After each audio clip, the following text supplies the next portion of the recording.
UP में 4 महीने के अंदर ही विधानसभा चुनावों का ऐलान हो जाएगा। सभी दलों की निगाहें यूपी पर टिकी हुई हैं। केंद्र की मोदी सरकार हो या फिर राज्य की योगी सरकार, दोनों के लिए यूपी बेहद जरूरी है, क्योंकि यदि यूपी में बीजेपी को हार मिली तो इसे 2024 के लिए बड़ा संकेत माना जाएगा। सत्ता को बचाने की कोशिश में बीजेपी लगी हुई है, इसीलिए आज योगी मंत्रिमंडल का विस्तार भी किया गया। नए मंत्री भले ही 3 महीने ही काम कर पाएंगे, लेकिन इसके सहारे सरकार की कोशिश जातिगत समीकरण पर है।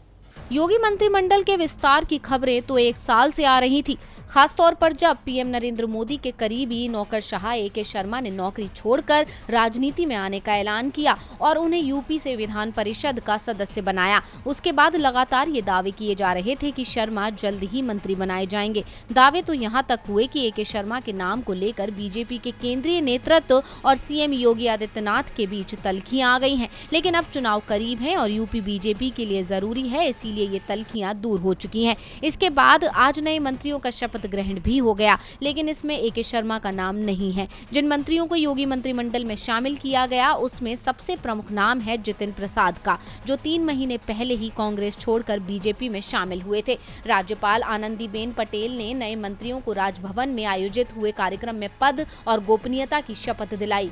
इसके अलावा छत्रपाल गंगवार, पलटू राम, संगीता बलवंत बिंद, संजीव कुमार, दिनेश खटीक, धर्मवीर प्रजापति को भी योगी मंत्रिमंडल में शामिल किया गया है। मंत्रिमंडल में शामिल जितिन प्रसाद के सहारे योगी सरकार ने नाराज ब्राह्मणों को अपने पाले में करने की कोशिश की है, तो बाकी के 6 मंत्रियों में 3 ओबीसी और 3 दलित वर्ग से चुनकर प्रदेश की इस सबसे बड़ी आबादी को भी संदेश देने की कोशिश की है। लेकिन योगी सरकार का ये प्रयोग क्या चुनावों में बीजेपी को फायदा पहुंचा पाएगा, क्योंकि चुनावों में सिर्फ 3 महीने का ही समय बाकी है।